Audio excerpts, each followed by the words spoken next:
Reenita, hi, and thank you so much for joining me here at WHX Tech for a brief discussion. We have seen almost 2 days of programming here at the conference. You participated in several discussions. Which thoughts are still with you? What are some of the thought leadership things that you've heard? Wonderful. Thank you so much for having me here.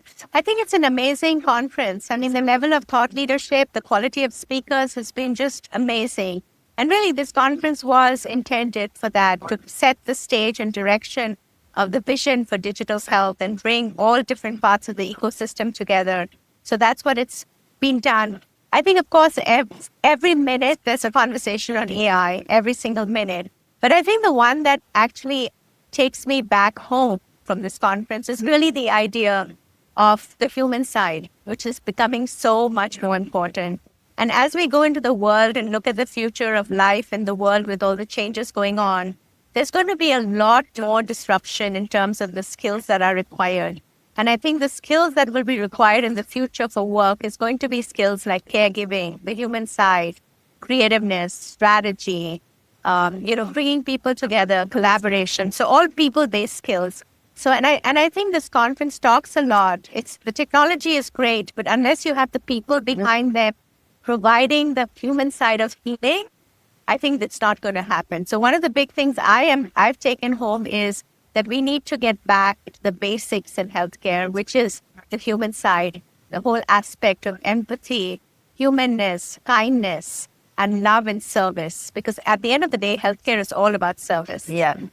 You've been in healthcare for 25 years, so you've seen a lot. Yes. You've seen the evolution, you've seen how technology has entered and augmented care provision. And from that perspective and the importance of humanity, what do you see as the potential danger, or how realistic do you think it is that we're going to make sure that the humanity is there? When AI started to, get into the space, there were a lot of discussions around how it's going to bring back time to patients. Now, clinicians that use generative AI say that the AI scribes don't necessarily give them more time, and also just from the fact that healthcare systems are strained, it's more logical that doctors are going to be asked to see more patients rather than, have more time for an individual patient. Right. So are you skeptical in any way about the idea of humanity staying at the forefront of healthcare? I think at the end of the day, the machine can't lead healthcare. It has to be a human hand. It has to be the touch and the voice. I think AI will play a very critical role in repetitive tasks, in helping to make predictions, in helping to do risk screening, all the stuff that is data-oriented, AI will too. But AI will not be able to take care of patients. AI will not be able to understand what is happening to them. So I think that understanding the human will always be there. And I think more and more we're going to rely on AI for things like radiology readings, dictation, analysis of data, analysis of protocols, creating operational efficiency, creating better workflow. But from anything else, I don't think so. I think the doctor and clinician is going to definitely need to be there. I think their role will change much more because they will need to learn how to use AI tools. They will need to learn how to use agentic AI and all these different models. So I think the skills of a clinician will change, but I think still the clinician will drive this movement forward, in my view. I'm an outsider to the UAE, and the impression that I get is that the region is very ambitious in terms of innovation and in terms of technology. What's your insider perspective? How fast do you see that innovation is being picked up? If it's fast, is that good? Because, healthcare is a risk-averse industry, and sometimes it's better to be the late adopter than the early adopter. Right.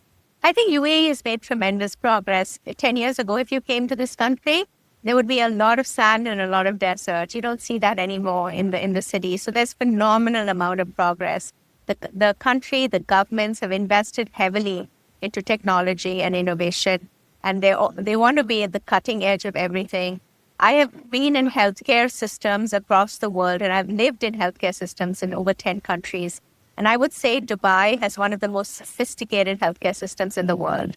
It is an amazing experience, and I feel that if I have to leave Dubai and go to another healthcare system, I will be very unhappy because I'm totally spoiled in this system, the way it's running today. Yeah. Okay. It is one of the best. Of course, it's completely a payer system. You have to have insurance to get the best. Yeah. And companies have to pay for that and as an expat, you too get those privileges of really good insurance.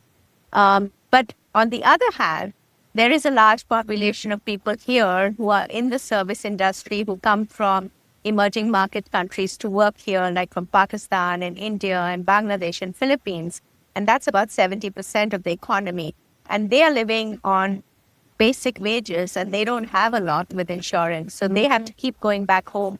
So it is still a country that is not equal in terms of healthcare. So it's based on payer. Still a lot of work to do in terms of the equity and access. Yes, that's a huge one here. It's a huge one. You mentioned 10 different healthcare systems that you had personal experience with.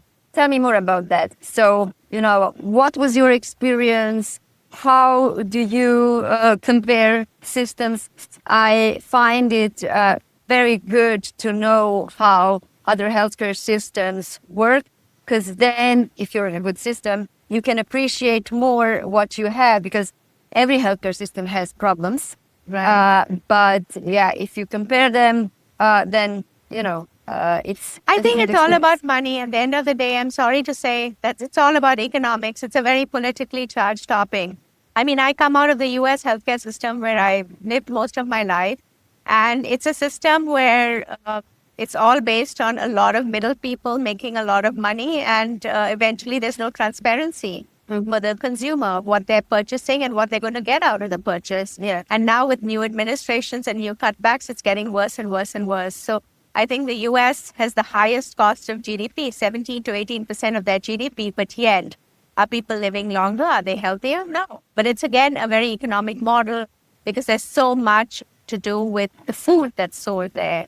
We don't know about saturated fats. We know about food that's, completely frozen, etc., which is a very large market. And if you sell more of that, that's what the market is you're going to get eventually. Because food drives healthcare in a way. Yeah. So we have that healthcare system. And then we have the system in Japan that I've been in, where people are living to 110 years old, where digital health is not as sophisticated as other parts of the world. Apart from robots that are perceived much differently there. Yeah. So we have that system, and people are so healthy, but they're also eating very healthy food. Now it's changing more and more because McDonald's has gone in there, and so is some of the American brands. But more or less, you still get very, very good quality food that people eat, and food determines healthcare. So, you have all these different countries at different places, and it's very much culturally and politically driven. It's come from the roots of the country. Yeah. For example, India was a country that has so much of Ayurveda and so much of natural medicine, but it lost it along the way. And it copied everything that the U.S. wanted to be. And now we're going back to the roots of the traditional science of Ayurveda and natural medicine and practicing the vegetarian food and the better oils and all of that, so that people are getting conscious more and more about lifestyle. Is there anything else that you see that people don't know but should know about healthcare in the UAE? Also about how, different regions of the country compare? I don't know, anything that comes to mind. I think digital health has huge potential in this part of the world. I think there's huge growth opportunities here. If anyone is working in mental health, diagnostics, just any models that have got to do with aggregation, there's a huge potential. It's a very tech-savvy country. 99% of the people are technology-oriented. So anything to do with tech works really well in this part of the world. I think it's one of the most technologically advanced countries that I've seen. And I think you get spoiled by living here because everything you can order on your phone or get on your phone instantly. Are there any misconceptions about the country or the region that you're observing from people, just looking at the region from the outside? I think before I came here, my conception of this country was really based on the US media, which is kind of distorted in many ways. So when I actually came here, I realized how different it was. What were the biggest things that I were think the different? stage of women. I was told that, women did not have a good position in this country, but yet I came and found that it was quite the reverse. There are more women as leaders in this country than the US has. There are more women who are, heading up companies, who are in the front and face, and especially local women. So those were the misconceptions I had. I had misconceptions regarding dress and clothing, which was completely alienated. Yeah. Interesting. Is there anything that you would advise to people who are thinking of working in the region or coming in the region? Because in these discussions, there's a lot of optimism and, positive reporting about the region, which can also lead startups to think that if they just come here, heaven is going to open. No. So from a First of business all- perspective, what First of people all, be mindful of? it's a small market. It's only 10 million people. So if you think about it from a scale point of view, it's a very small market globally. So you have to think about it from that perspective. The second thing I would say is that it's not easy to do business here because there's several authorities within UAE, that are operating, and each authority has their own way of operating. There's also high cost of visas and company setup and all the government costs that you have to pay to actually do business here. So it's not as cheap as one would imagine. Also, a lot of skilled labor is not available here. Everything is expat, so which means you have to get in people from other countries, get their visas done, hire them, and then try to retain them. And people move a lot here for higher salaries. So there's a huge movement because, eventually everyone comes here to make money. That's the primary reason people live here because, you're living 8 months in the year in air condition. Can't be outside, right? Very useful information. Thank you so Thank much. you so much for taking the time. Thank you. Wonderful.